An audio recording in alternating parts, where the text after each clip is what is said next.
and welcome to your next Describe It video lesson.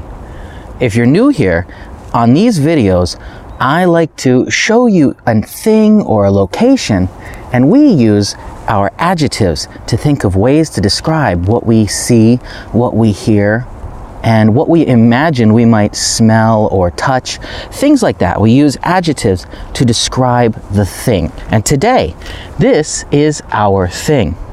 So what I want you to do is, if you do like my videos and you want to help this channel, hit the like button. And if you're new here, subscribe. That way you can get all of my future videos. And it's easy to remember how awesome my channel is. And I really appreciate it.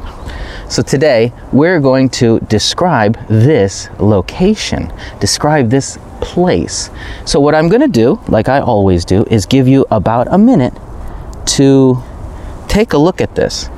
And I want you to see as much as you can. Think of ways to describe what you see. And also, think of ways to describe what you hear. I know that you can tell it's a very windy day, so that should be definitely something to think about. Now, I'm going to give you a minute starting now.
Okay, that was about a minute. Now, as you probably noticed, it just started to rain. So today's video might be a little bit more interesting than they normally are. At least I hope so. Now, let's talk about this. Hopefully the wind isn't destroying the audio so much and you can totally hear me, because it is definitely getting much windier now as we go. Now, let's talk about this. What is this? This is a city. This is a city. See how it's a little bit big? It's very big actually. This is too big to be considered a town. This is actually a city. What is this? What do you see? This is a big city. What else do you see? What do you see in the distance over here? What do you see over here? Let's describe this location. Starting from the front, the closest to you, and then working your way back is always a good method of describing something that you see, especially a location. So let's start in the foreground, right here in the front. What is this? This is a city with lots of big buildings. Okay. What else? This is a city with lots of small buildings. Okay. What else do you see? This is a city with lots of small, colorful buildings and big white buildings.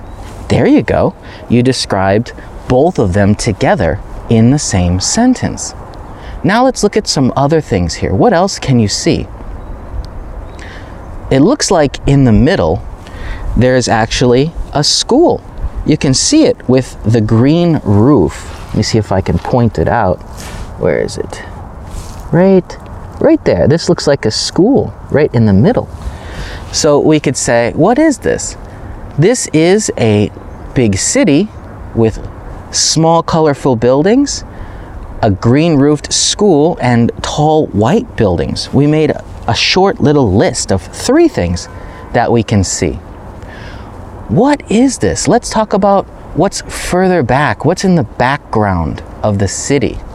Well, this is a large city with many colorful buildings and mountains.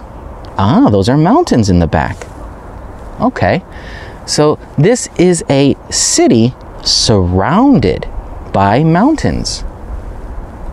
Oh, okay, we see lots of mountains in the background. And actually, you can see in the far, far background, you can see water. That is the ocean. So, what is this? This is a big city with many colorful buildings and mountains surrounded by the ocean. That is a fantastic sentence. Let's describe this location some more. What else do you see? What do you hear? Ah, we can definitely hear the wind. So what is this? This is a large city surrounded by mountains and ocean on a windy day. It is a windy day.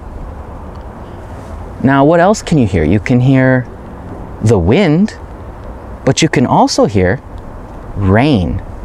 I hope you can hear the rain. It's definitely hitting me as I sit here. And I did not bring an umbrella. Very smart of me, right? I didn't check the weather report.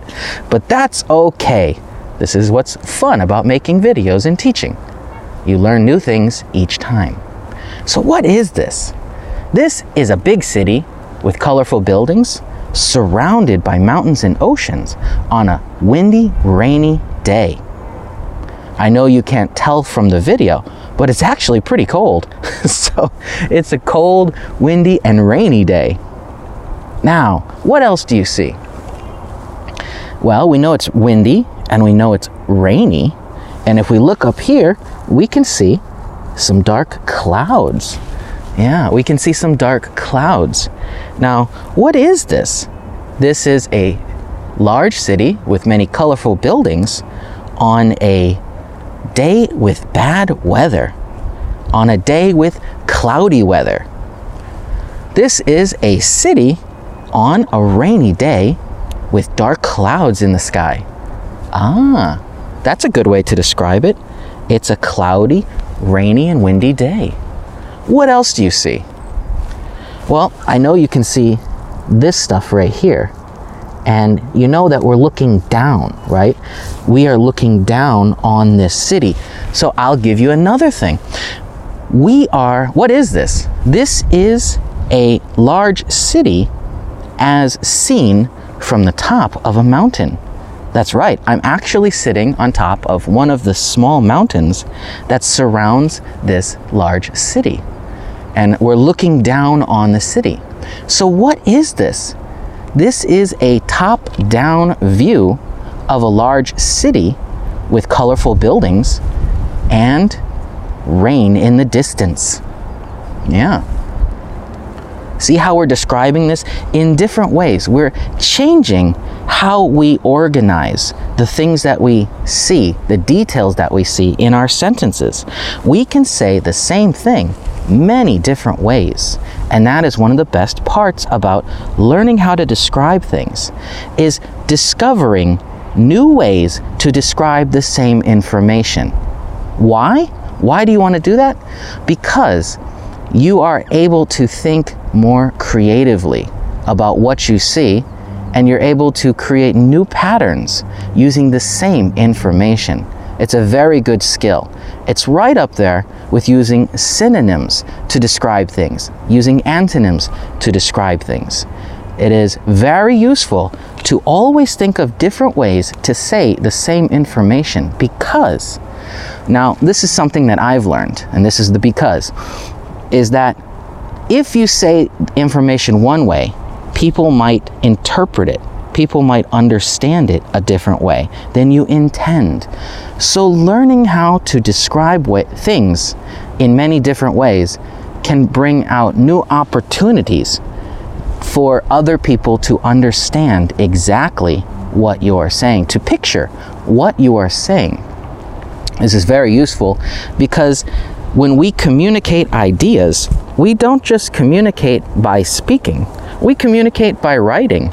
And sometimes the things that we write down are not understood exactly the same way as the thing if we were to say it.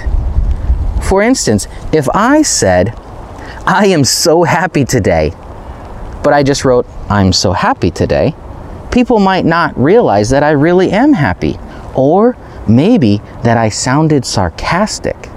See, tone and intonation and all those characters that are part of speaking are not in written word. So when we describe things that we see in paper, in our writings, we need to make sure we learn how to describe it in multiple ways so that the real message of what we are trying to explain is understood by our reader. Ooh, here comes the rain even more. I hope you can see that. You might not be able to, but you should be able to hear it. It is cold rain too. Now, let's talk about this. What is this? Let's add some more details to what we see. What is this? This is the view of a city where, I'll tell you, this is in South Korea. This city is actually called Mokpo. So what is this? This is a view of Mokpo from the top of a mountain on a windy and rainy day. The city of Mokpo has many colorful small buildings and large white buildings, gray buildings. The city of Mokpo is surrounded by mountains and ocean. Ooh, it's windy. I hope you can hear me. That would be terrible if the wind destroyed this. I'm trying to cover the microphone as best as I can, but it is very windy on top of this mountain. So what is this? This is see, it's quiet, right? Even though it's windy and rainy, it's quiet. What is this? This is a quiet city called Mokpo. What is this? This is the city of Mokpo, and today it is very quiet on this windy and rainy day. What else do you see? How else can you describe this location? It's kind of foggy, right? The sky is pretty foggy. So we could say that this is a city on a foggy and rainy day. What else? Oh, now I hear some traffic. This is a city with car traffic in the distance, surrounded by mountains. Oh, that's very poetic and pretty. What is this? This is a colorful city in South Korea called Mokpo on a rainy and windy summer day. Because it's summer. We can actually say the seasons when we describe something. This is a summer day. This is a cold and rainy summer day in Mokpo, South Korea. What is this? This is a Korean city on a day with bad weather in the summer.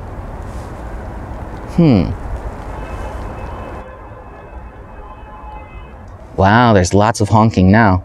Maybe there's a traffic accident in the background. So what is this? This is a city in South Korea with traffic all around, probably because of an accident. You could describe what could possibly be happening in a location. This is a large city with many colorful small buildings and busy streets full of traffic and accidents. What is this? This is a large city full of people staying inside their home away from the rainy, windy summer weather. That's another way to describe this location. Now, I hope that you've seen that there are many, many ways to describe a location or a thing. And we can always describe it in different orders and different ways. I hope that you write your comment and describe this location for me below this video.